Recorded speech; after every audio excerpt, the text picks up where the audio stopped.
एक व्यक्ति गांव में रहने वाला था और बहुत वैसे गांव में बिना पढ़ा लिखा, पुराने जमाने की बात, मेला देखने गया वो। मेला गांव से थोड़ी दूर पर लगता था, 4-5 किलोमीटर पैदल चल के गया। अब मेले में उसने तरह तरह की चीजें देखी, मेला पहली बार देखा था, बड़ा खुश हो रहा था। गांव का रहने वाला आदमी इतनी देर में घूमते हुए गया तो एक जगह उसने एक शीशा देखा, दर्पण, ऐसा आदमकद शीशा जो उसने देखा तो शीशे में उसने स्वयं को देखा। अब वो ये नहीं समझ पावे कि हम ही हैं। और शीशे में जैसे ही इसने देखा तो ये मुस्कुराया और हाथ जोड़ के बोला, भैया राम राम। तो उधर से भी मुस्कुराहट दिखी, भैया राम राम। इसने कहा, वाह वाह, बड़े अच्छे भाई साहब हैं, पहली बार मिलने में भी इतने प्रेम से। अब ये कहे, और भैया सब ठीक है? तो वो भी ऐसे कहे। बस दुकानदार से बोला, ये भाई साहब कितने के दिए?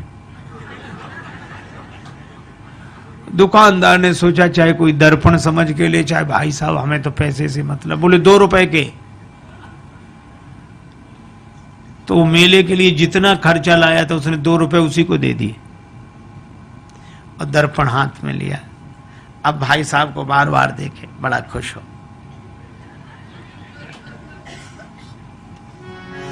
कृषक एक सीसा ले घर आयो, कृषक एक सीसा ले घर आयो, अपनों सो प्रिय साथी पाके हेरी हेरी हर सायो। कृषक एक सीसा ले घर आयो, कृषक एक सीसा ले घर आयो। तन मन धन दर्पण पे वारे, दिन में कीतिक बार निहारे। बार बार नतमस्तक है के बैठक में लटकायो। कृषक एक शीशा ले घर, शीशा लेकर आया, बैठक में लटका दिया। अब वो तन मन धन दर्पण पे वारे, दिन में कीतिक बार निहारे, अपनों सो प्रिय साथी पाके हेरे हेरे हर्षाए। अब भीतर पत्नी के पास बैठे और थोड़ी देर में गए, अच्छा 1 मिनट रुको, अभी आया। फिर जाए, और भैया अच्छी तरह हो, बढ़िया है। फिर लौट कर आ जाए और मन में सोचे, बड़े अच्छे भाई साहब हैं, ना खाते हैं न पीते हैं और हमेशा मुस्कुराते रहते हैं, प्रसन्न रहते हैं, बहुत अच्छे हैं भैया, वाह वाह। फिर जाए, फिर आ जाए। अब दिन में 2-3 बार ऐसे ही करे तो पत्नी को लगा कि पहले तो ये कभी ऐसे जाते नहीं थे, ये जाते कहाँ हैं?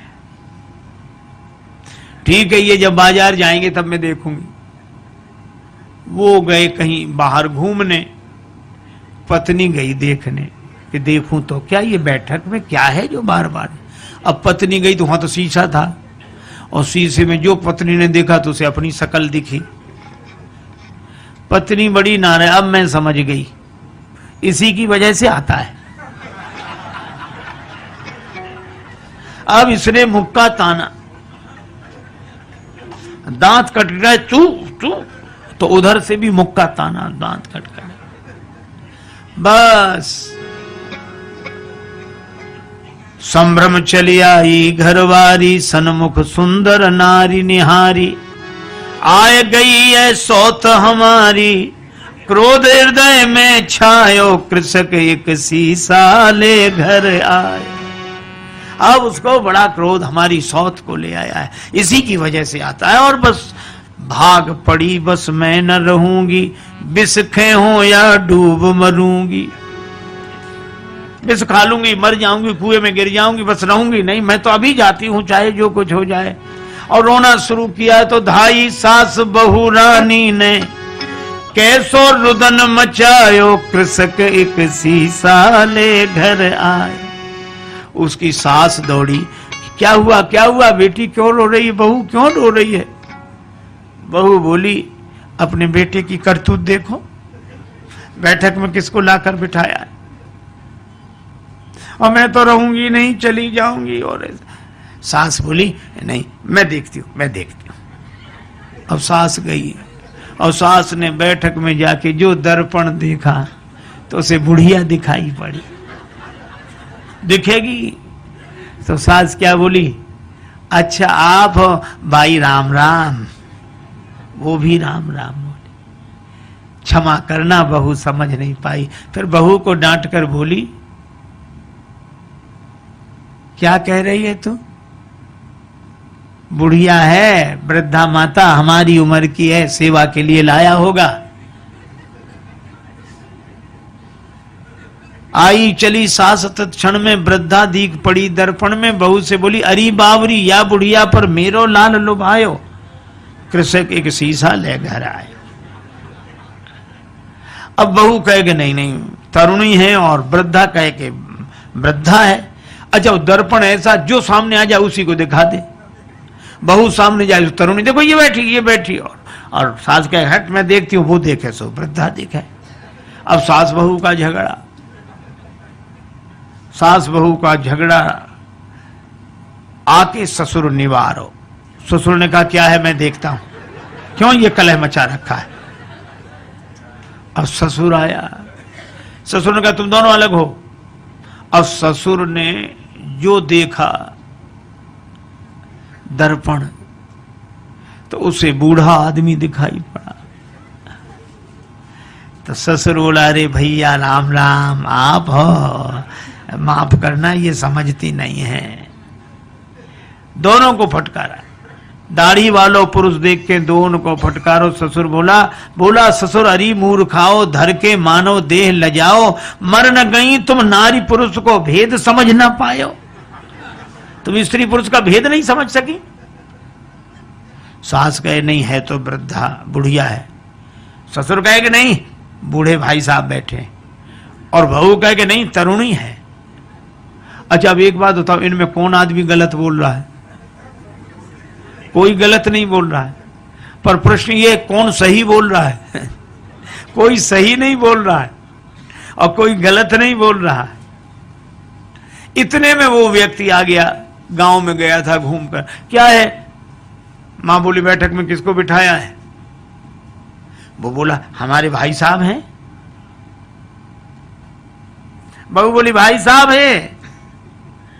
एक तरुणी को लाकर बिठाया, वृद्धा बोली नहीं वृद्धा है, और ससुर कहे, वो पिता कहे कि नहीं वृद्ध व्यक्ति है, वो कहे नहीं हमारी तरह युवक हैं। अब जो दर्पण के सामने जाए दर्पण उसी का चेहरा दिखा दे। अच्छा अब आप बताओ, शीशा से बनते शुभ दर्शन, तापे मचो घोर संघर्षण। और इसके हाथ में जाए शीशा, उसके हाथ में जाए, इसके हाथ में जाए, और ऐसे हाथों में जाते शीशा गिर गया, टूट कर टुकड़े टुकड़े हो गया। और जैसे ही दर्पण टूट गया तो दो बचे कि एक ही। फिर दूसरा कोई था ही नहीं, न भाई साहब, न तरुणी, न वृद्धा, न वो वृद्ध व्यक्ति। एक ही था और एक ही है और एक ही।